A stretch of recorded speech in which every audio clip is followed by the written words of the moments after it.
I started a family later in life, but when it happened fast.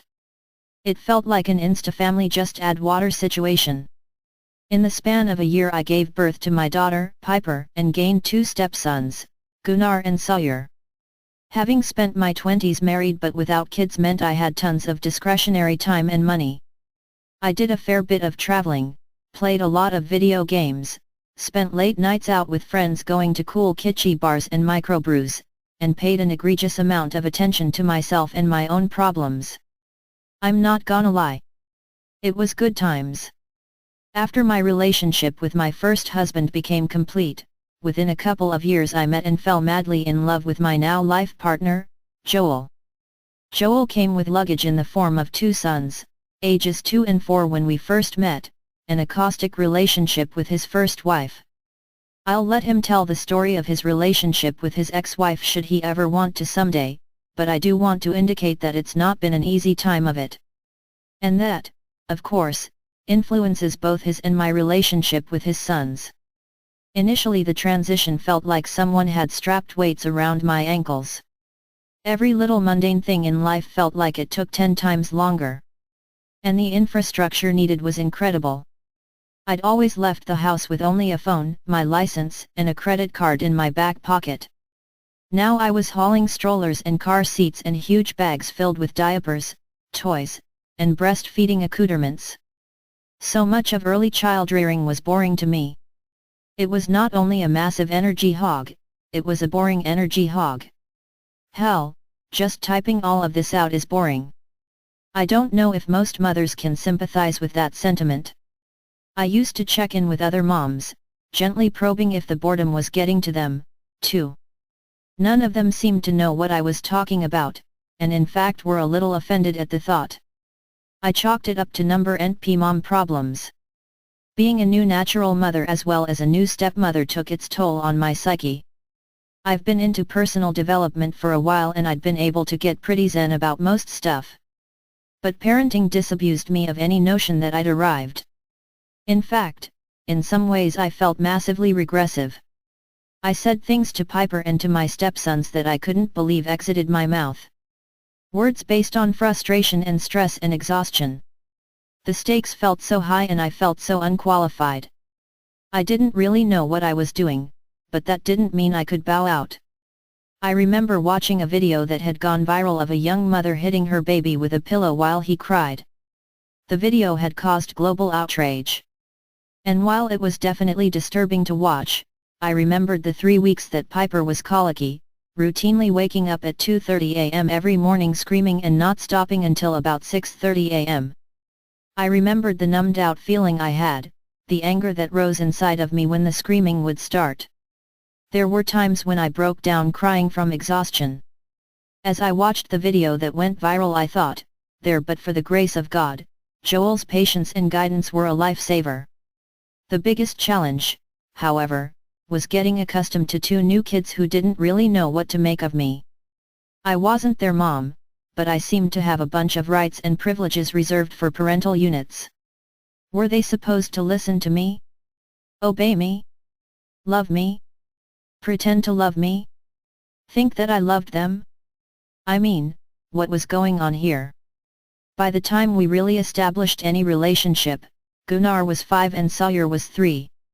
I had no idea how little those ages were, and they threw me off by being super smart kids. I expected more out of them than was reasonable simply due to their extraordinary language abilities. Especially Sawyer, who at 3 years old was so articulate. I'd never really been around kids and didn't get the concept of picky eating, low thresholds for walking long distances, getting creeped out by ambient music, etc. It felt like all 3 kids had colluded just to make my life miserable. I could see their little heads hovering over a schematics sheet, Gunnar delegating different tactics to Sawyer and Piper. Every time I lashed out in frustration or anger I would regroup almost immediately and think, this is not me. What is going on here? When I finally let myself realize the truth, I started to turn it around. That truth? Yup, that is me. If it wasn't me, or at least a part of me, it wouldn't be manifesting. More accurately, my frustration and anger were the emergent of a system running one that I had let set in and take over. I had to break down the parts of the system and determine which components were in my power to change. These were the parts I identified. I was exhausted. I hadn't been taking care of my basic needs. I wasn't eating as well as I should have been, I wasn't drinking enough water, and I definitely wasn't getting enough sleep. I had anchored the time period when Piper was colicky as why I was so sleep deprived, but that was only a 3-week span during her 3rd month of life. Once we'd handled that, she mostly slept through the night. But I had a story about being sleep deprived, and I let myself fulfill that story. I simply needed to get a handle on my basic biological needs. First, I made sure my food was more nutrient dense.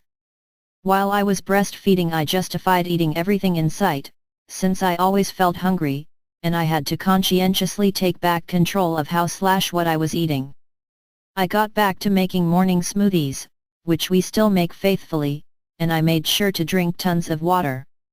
Second, I stopped staying up late to recoup the me time I'd lost during the day. This was the hardest one, as I'd spent most of my adult life having me time. Instead, Joel and I worked out a schedule where both of us could enjoy alone time without staying up all night to get it. I had not yet made peace with being a mother. That is, I was resisting the reality that my life had permanently changed. As I was growing up, my family moved on average every 18 months to 2 years. Change was a way of living, and if I didn't like something in my life, i.e. the school, the house, or the town in which I lived, I'd just wait it out. But you don't wait out motherhood unless you're looking forward to death. My brain had not yet reconciled that this was it. I was permanently attached to these little guys. Instead of living in the moment, I kept resisting the moment and hoping it would be over with soon. That mentality goes against every principle of personal development. I'd lost my ability to be in the present, to be zen and work with flow. The solution was to apply all I'd learned in other contexts to this situation. In fact, the challenge of doing so upped my game tremendously. When 3 kids are simultaneously screaming in the car at you, when a baby has a diaper blowout or vomits on your shoulder for the 100th time, and when 3/5 of your family is telling you that the meal you cooked is gross and not fit for human consumption, being able to be present, in the moment and zen about it is, like, Buddha level shit right there. I implemented Eckhart Tolle's presence work recommendation from The Power of Now. I pretended that whatever it was I was doing at the moment, even if it was listening to the ear-piercing screams of prepubescent voices while trapped in the metal cage called a car, was the only thing I'd be doing for the rest of my life. I found all the ways in which my experience wasn't good or bad, but neutral. I became grateful that I had ears to hear the noise the kids generated, that I had the ability to have kids and impact their lives for the better. I grounded myself in gratitude and the now. Also, I started carrying earplugs. I had no education on the topic of parenting. There are certain skills people believe we're automatically wired to possess. Being politically savvy is one, always being in the right as a spouse is another, and knowing what you're doing as a parent is the ultimate skill. Of course, our inner wisdom knows better. Deep down, most parents are incredibly insecure about their parenting. And yet somehow that doesn't translate into seeking education around the topic. I mean, we'll read books on how to get our babies to sleep through the night.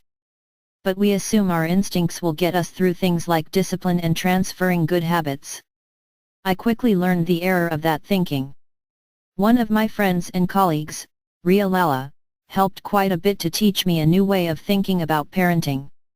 Through casual conversation, she directed me to a lot of great resources and materials, and her reframes were incredibly important.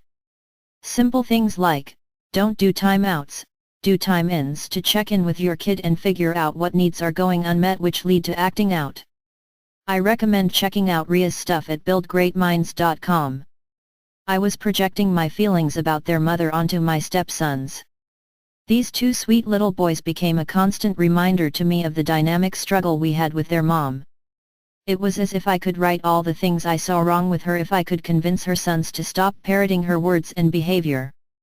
If you don't have stepkids or if your relationship with your stepkid's natural parent is positive, you may not be able to resonate with this one. I like to think it's an easy trap to fall into, but that's only because I fell into it. All told, it doesn't really matter. I had dug myself into a pretty delusional hole and the manifest behaviors weren't serving anyone. My thinker tendency to see people in a utilitarian manner was not serving me here. The boys weren't utilities to accomplish a purpose, to teach their mom a lesson vicariously through them. It was dehumanizing to see them in this way, not to mention delusional. It made no sense to keep this perspective. Simply recognizing this was enough to jolt me back into reversing course. Once I became aware of my attitude, I traced it back to a feeling of powerlessness. I couldn't solve the actual problem, which drove my ENTP mind mad. But then I realized that there was no problem for me to solve. There were only emergent properties of systems, and some of those emergents were irritating to me. Reframing the situation from objective problem to subjective feelings was extremely helpful. Everyone in the dynamic was doing the best they could with the tools and information they had at the time. Some people came equipped with more tools, others less. Regardless, the best go-to tool in my toolbox was, again, appreciation and gratitude. I recognized my stepson's natural mother works hard to maintain harmony despite feeling oppressed by us. She's doing her best to maintain that harmony without hypocrisy. I truly appreciate that quality about her. As the boys have aged, Gunnar is now 10 and Sawyer is 8. I see a lot of greatness in both of them. That means all of the adults in their lives are contributing something good, and I appreciate that I get to be a part of fashioning their experience. I had to get over feeling parenting was boring. My idea of a good time is a glass of dry white wine and endless conversation about how ethical existentialism can be a node in the system of repairing race relations while getting the world to think ecologically and repair the global economy. It is not fighting over my right to have my own strawberry shortcake coloring book page while a 3-year-old tries to mess up my progress. My first tactic was to make my kids play stuff I enjoyed, Lincoln Logs, Legos and the like. That works sometimes, but often there was a conflict of desires and I fell back to square one. Once again, Tall came through for me. I learned to simply be while playing with Piper. I learned to simply be while trying to herd 3 kids through Disney World. I realized how many details I had been missing before. How adorable my daughter truly is and how advanced my stepson's questions are. I'm not going to lie, I still would prefer highly abstract conversation to playing baby dolls. But I've reached another level of beingness. And there's nothing that says I can't have a glass of dry white wine playing grandma to a bunch of naked plastic dolls. It doesn't matter what's going on in your life, there are going to be challenges and sacrifices made. In parenting, the worse your attitude and outlook, the more likely your kids are going to be talking about it with a therapist. For me, the key was realizing that parenting affords me personal development opportunities I would never have had otherwise. A light was shown on some pretty dark places, and I'm infinitely grateful to all 3 of them for providing such an amazing service. What about you? What has parenting taught you?